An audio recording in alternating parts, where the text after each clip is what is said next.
Bonjour mes chers amis qui sont donc chemin de vie 7.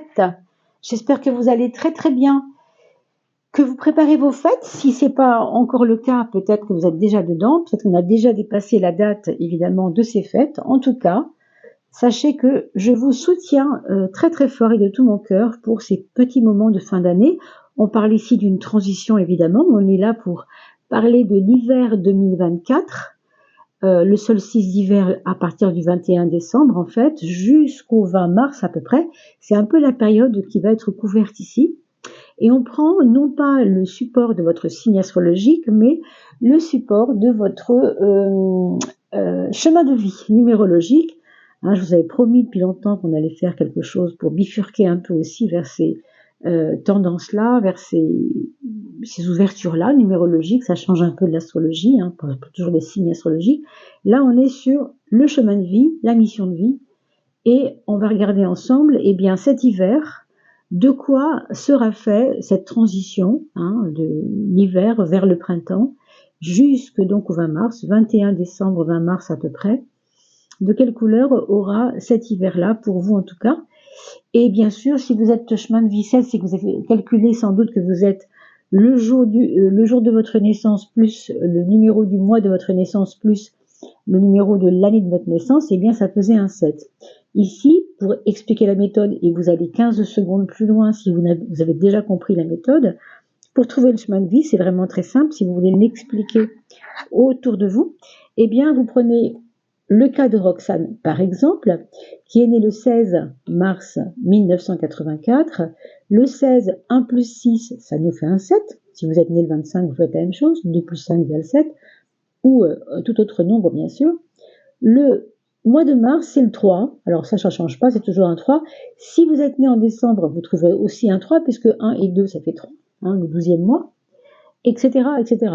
Et pour l'année, ici, on a 1, plus 9, plus 8, plus 4. 1 et 9, 10, plus 8, 18 et 4, 22. On va donc prendre ce 22 et le réduire encore à un seul chiffre. Autrement dit, ce 22, 2 plus 2 égale 4. On va donc remettre le mois réduit à un chiffre, plus le mois réduit à un chiffre également, et l'année réduite à un chiffre. Autrement dit, 7 plus 3 égale 10 plus 4 égale 14, et 14, ça fait exactement un 5, puisque 1 plus 4, voilà, c'est pas vraiment sorcier, mais c'est vrai que quand on n'a pas la méthode, c'est quand même pas si évident. Alors, on va regarder pour ce moment de l'hiver 2024.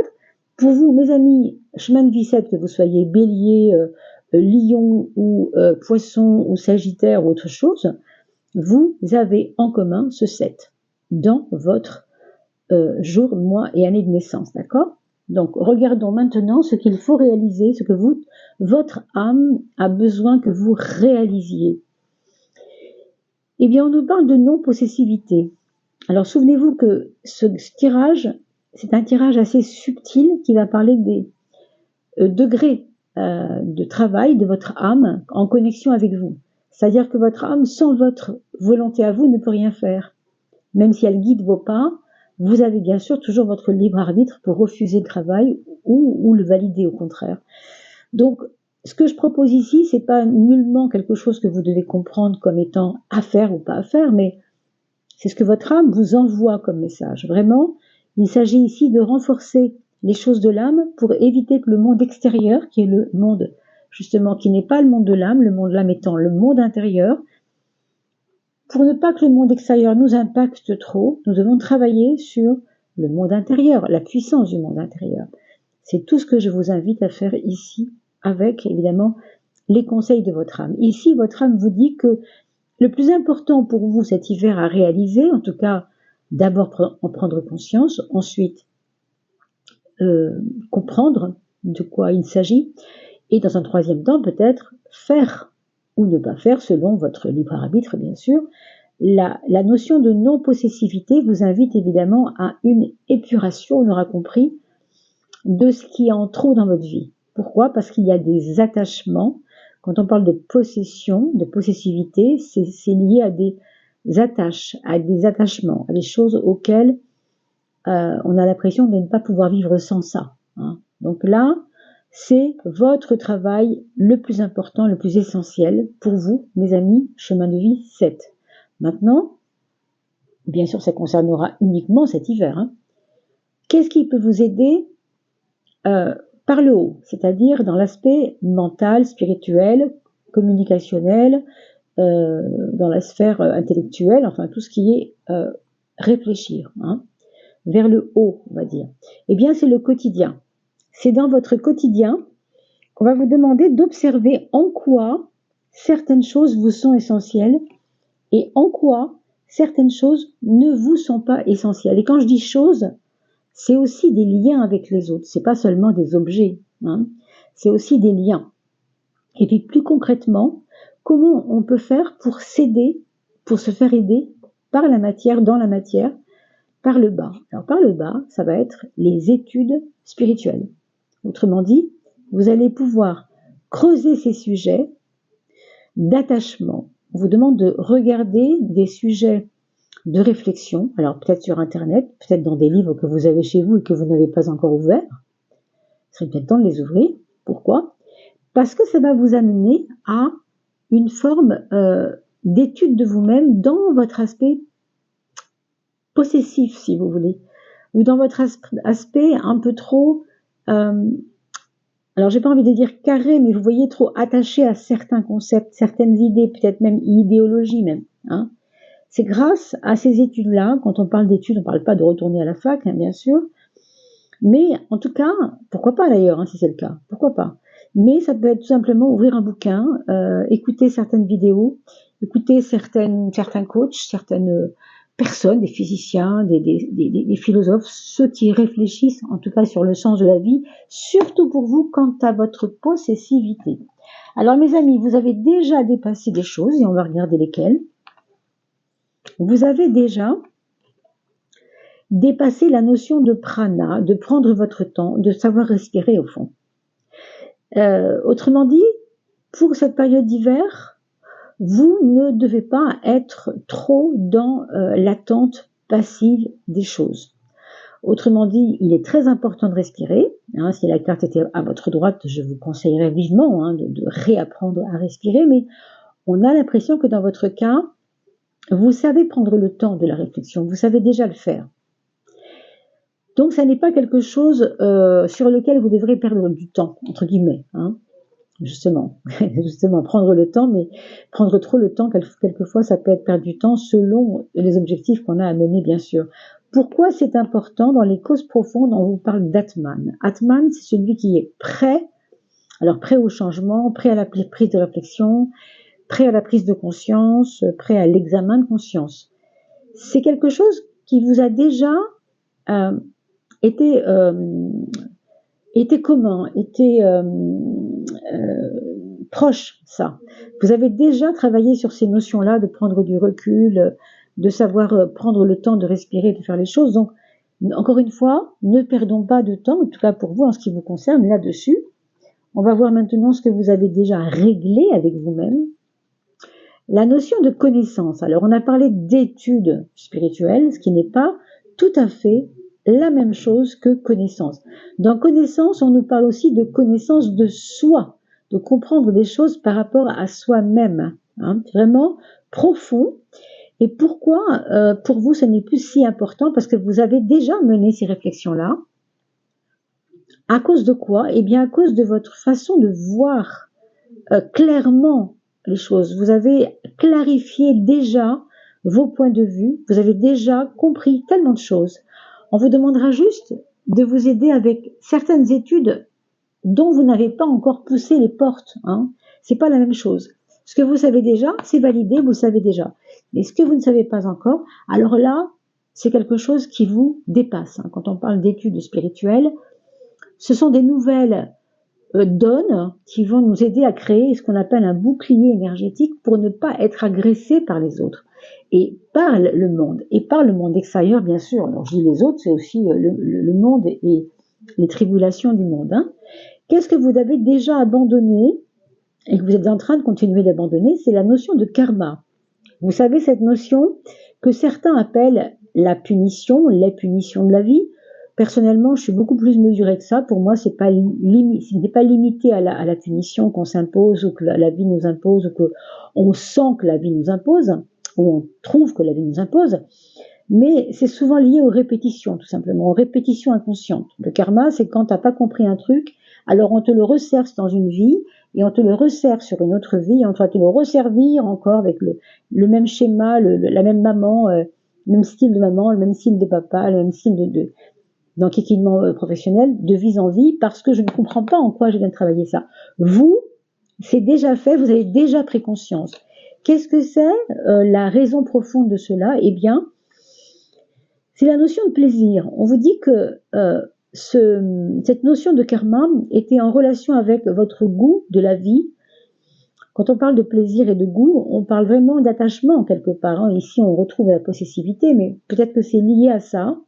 Peut-être qu'en fait, votre possessivité, elle est reliée à votre plaisir. Vous êtes heureux de ce que peut vous apporter cette possessivité. Et là, on vous dit que pourtant, vous êtes en train même de continuer à abandonner cette notion de karma parce que la notion de plaisir est en train d'évoluer chez vous. Elle est en train de grandir, elle est en train de vous emmener ailleurs. Alors, on va regarder vers quoi elle est en train de nous emmener. Qu'est-ce qu'on doit apprendre à dominer, mes amis, chemin de vie 7?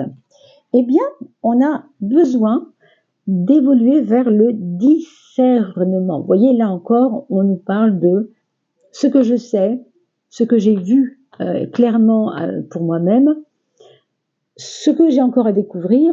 Eh bien, tout ça, ça fait un espèce de magma où vous devez discerner maintenant ce que vous devez garder en fait. C'est pour ça qu'au début, on vous disait, ne possède pas tout le savoir que tu connais. C'est pas important, d'ailleurs, est-ce qu'on possède le savoir? Est-ce que le savoir nous appartient? Bien sûr que non. Il nous sert pour un temps. Ça ne veut pas dire qu'il est à nous. Non. Il y a un travail à faire là-dessus, hein, mes amis. Hein. Donc, pourquoi il faut discerner le bien du mal, le vrai du faux? Parce que ça vous emmène tout simplement au samadhi. Le samadhi est une, on va pas dire une étape, mais un état. Plutôt un état de béatitude extrême. C'est quasiment la dernière carte du jeu. Le samadhi, c'est l'auto-réalisation au-delà de l'incarnation, au-delà du corps. On est vraiment dans des sphères vraiment profondes. On va dire que le samadhi, c'est un petit peu ce qu'on rejoint quand on meurt et ce qu'on va quitter quand on va s'incarner. Cette grande lumière, ce grand réconfort d'amour qui n'a aucun besoin, qui n'a pas de besoin particulier. On n'a aucun besoin là-dedans. Hein.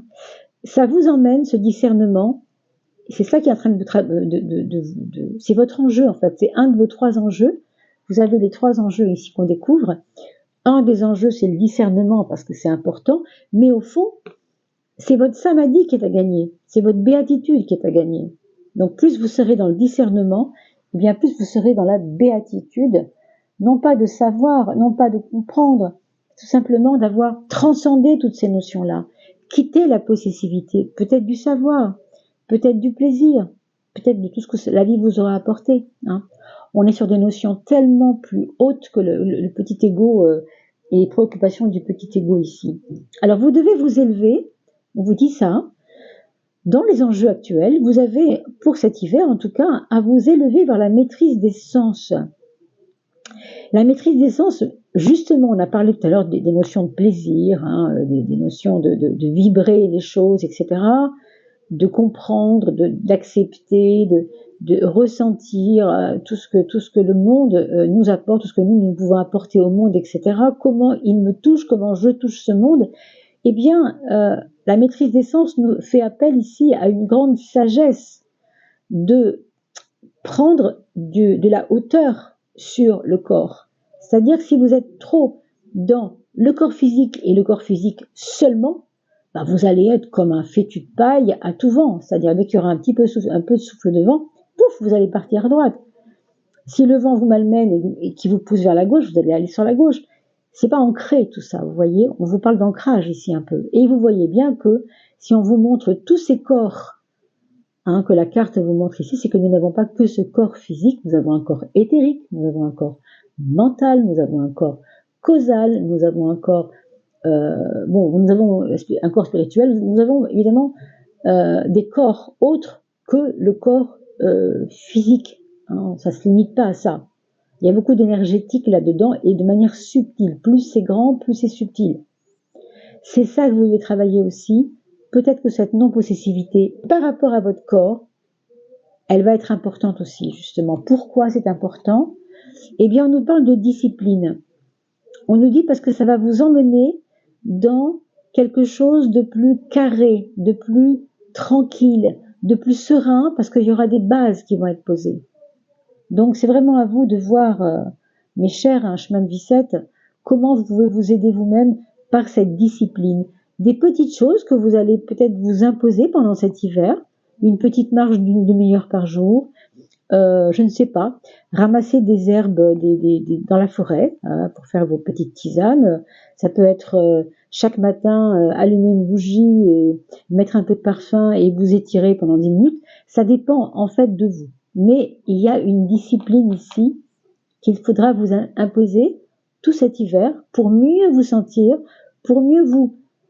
dépossédé de ce qui n'est pas utile et pour avoir un corps de plus en plus subtil par la maîtrise des sens. Vous voyez, c'est quand même pas rien, hein. C'est très beau. Que me restera-t-il à renforcer? Eh bien, on vous parle ici d'amour, curieusement. Alors, amour pourquoi et pour qui? Devinez donc. Eh bien, d'abord pour vous-même.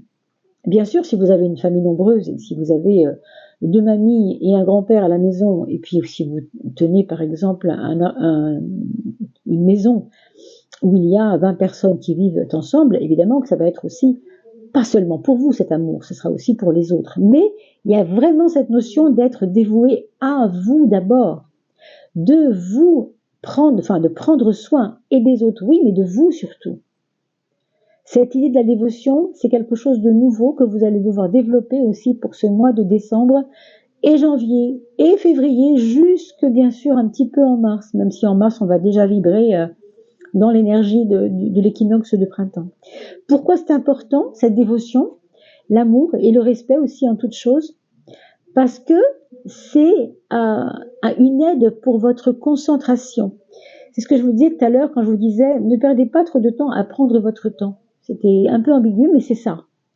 On prend son temps et c'est parfait, mais il y a des moments où on a besoin de se concentrer. Et si on laisse trop le temps passer derrière un objectif qu'on n'arrive pas à atteindre, alors il se déconcentre de lui-même. Vous voyez? Donc, cet amour que vous allez vous porter, c'est aussi une forme de respect pour vous sentir concentré, pour être fier de vous et mener vos objectifs sans vous déconcentrer. Vous voyez, c'est intéressant ce tirage, hein, vraiment fort, et je trouve qu'il est très cohérent quelque part. Hein. Alors vous regarderez bien sûr ce tirage au cours de l'hiver, parce que là ce qu'on a dit, il faut que ça descende, hein, faut que ça, mais ça se métabolise dans votre être. Hein. On comprend ce qu'on peut maintenant, et puis peut-être que dans un mois, quand on reviendra, on comprendra pas tout à fait les mêmes choses. Hein. Donc laissez-vous du temps pour justement pour digérer cela. Ne perdez pas votre concentration, ça c'est vrai. Votre discipline est très importante. Et l'état du samadhi se fera par le discernement. Il ne s'agit pas d'atteindre des états profonds, transcendés en lévitant tous les jours. Hein. On ne parle pas de ça quand on parle de samadhi. Oui, samadhi, c'est tout ça. Mais on peut l'atteindre de notre petit moi tout petit. On peut atteindre ce soi, le grand soi, vous savez, c'est le moi qui est devenu transcendé dans la lumière. Hein. Donc, on le voit avec la carte du samadhi. Elle ne sort pas si souvent que ça, cette carte. Elle est venue là pour vous dire que vous pouvez, bien sûr, vous sentir beaucoup plus haut que là où vous êtes mis vous-même. Il y a sûrement chez vous un petit complexe, pas d'infériorité, mais de ne pas pouvoir accéder à des choses. Or, vous pouvez le faire, tout à fait. C'est ici ce qu'on vous dit en tout cas. Merci beaucoup de partager ces vidéos, parce que vous le savez, vous pouvez aussi, comme ça, faire des cadeaux. Comme je ne suis pas, c'est pas si courant de trouver des vidéos sur les chemins de vie, l'oracle que je vous ai présenté, eh bien c'est l'oracle de l'essence du yoga. Vous voyez que là on est quand même à un niveau assez fort. Quand on parle de yoga, on parle de reliance. Le yoga, ça veut dire être relié. Relié à quoi? Eh bien à votre âme, justement. C'est ce que j'essaye de vous démontrer ici. Et bien sûr, les pas que vous avez à faire, c'est ceux qu'on explique ici. Des pas inutiles qui font partie du passé, et donc ça, on laisse. et puis des pas futurs qui sont dans votre présent d'aujourd'hui, mais qui sont en train de marquer des étapes importantes pour vous, pour votre auto-réalisation. Donc je vous souhaite de passer un très très bon moment avec les vôtres, ou autrement, en tout cas, pour les fêtes de fin d'année. Merci de liker et de partager, car grâce à vos pouces, eh bien, la vidéo est vue, évidemment. Et puis merci aussi de vos abonnements, bien sûr. Alors portez-vous bien, belle fête de fin d'année, et à bientôt pour la vidéo concernant justement les fêtes de fin d'année pour la fin du mois de décembre. À bientôt.